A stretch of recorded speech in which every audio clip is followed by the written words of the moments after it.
Hey guys, what's happening? So, today, the 1979 Gibson Les Paul Deluxe in a beautiful wine red. Now this guitar, I gotta be honest, it was a bit of an impulse buy, but I saw it listed in my local area for an incredible price, and I just could not resist. I was literally looking for a guitar with mini humbuckers at the time, because I like humbuckers obviously, but I also was trying to get a little more of a light and kind of clear overdrive that a lot of Gibson humbuckers just don't really do, especially like the newer Gibsons. So you usually have to go a bit vintage to get that brightness, to get that clarity. So this does both of those things for me. Now, let's just talk about this guitar real quick. Tonally, incredible, just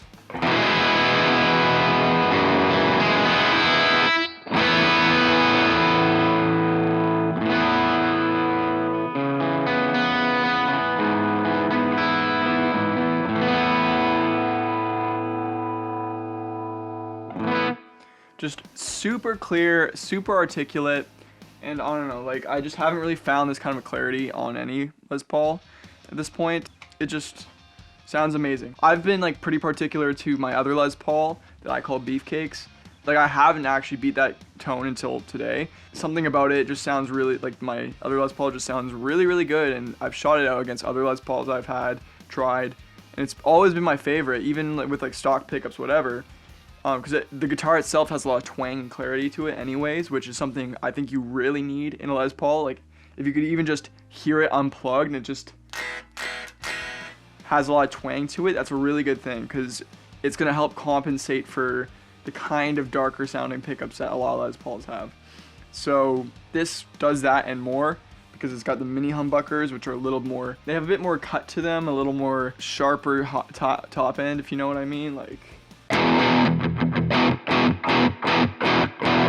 you can especially hear it on the pick attacks, essentially, and it starts to sound a lot more like the records that I listened to growing up. The guitar sounds like the Tragically Hip to me. This guitar sounds like Led Zeppelin sometimes, you know, like even the Beatles sometimes, when in terms of just, it's not super high output pickups, they're like 7 or 8K, but they have like a nice kind of attack to them. They sound like a record right out of the gate.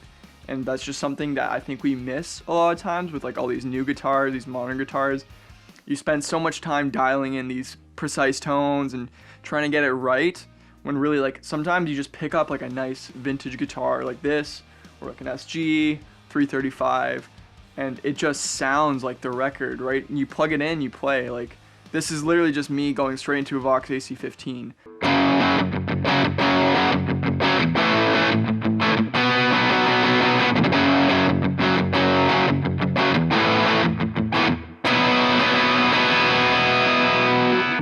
Just super shimmery. I don't know how else to explain it. So let's just briefly talk about the history of this guitar, and what you might expect from a deluxe. Now, they started production of these in 1969, I believe, as I read on the internet, and they continued all the way through until 1984.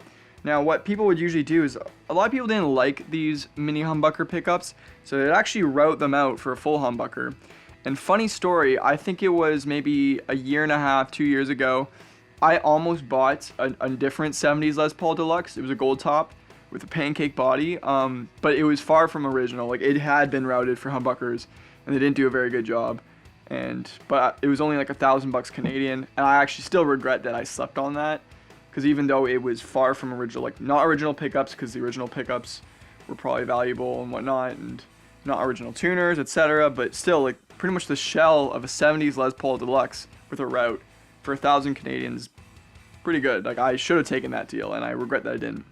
But anyways, you know, Les Paul Deluxes found their way back into my heart again. Yeah, so this one does not have the pancake body, which a lot of people will talk smack about on Norland for their cost-cutting measures, where they, you know, they couldn't get like these super beautiful thick pieces of mahogany, and they just instead slabbed two maybe lesser cuts together. But you know, I've tried a pancake Les Paul, and I've tried a few actually, and they, like, I don't really notice a difference. Visually, it's not the most pleasing thing, but I'm sure that like you could probably get a little more sustain out of the non-pancake ones like this one. Yeah, so these have like a 70s neck profile, way thinner than like what I'm used to. not like super thin. Like Gibsons, I find, even on the thin side of things, are not actually like thin. Like this is probably, I'm gonna guess like 0.9 something at the 12th fret, whereas Gibson's like usually like the 50s and 60s. So 50s has a very thick like 1-inch profile right on the 12th fret usually, and that's what my Les Paul Studio has. And if you go back even further, they'll be more than 1 inch thick at the 12. But it still feels like a nice size. It doesn't feel thin by any means, but thinner than I'm used to is all I'm trying to say. I like them big and chunky. So there's that. This one, all original parts, which is amazing.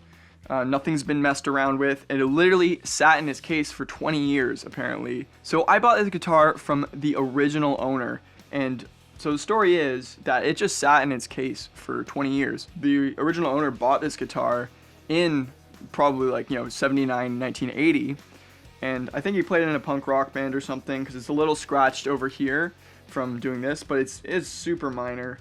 And that's pretty much that, and the back of the guitar with some buckle rash and worming are the only wear spots on this guitar. It's actually quite incredibly pristine otherwise.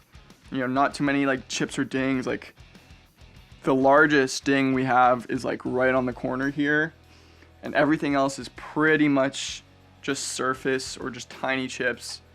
So I'm just, astounded with the quality of this one. I did have to give it a good polishing, a good cleanup when I got it. It was quite rusted. Well, not rusted, the strings were old. All the hardware was tarnished. So I just polished the crap out of this thing, and it looks almost as good as new. It's a pretty heavy guitar overall. I weighed it, it's 9 pounds and 12 ounces, so getting close to that. Some people call it like, the golden weight, about like 10 pounds for Les Paul. I find it's a little heavy when you get close to the 10-pound range. Like I would prefer a Les Paul that's right at like 9 on the dot, because you still get that like super hefty body that like has a great resonance to it and a great sustain without breaking your shoulder. So this one does kind of hurt my shoulder, I'd have to say, but I'm gonna get like an elastic strap for that purpose. So let's just go through some tones with this thing, hear what it can really do, and I'll give you my final thoughts afterwards.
Alright, so I hope you liked the video.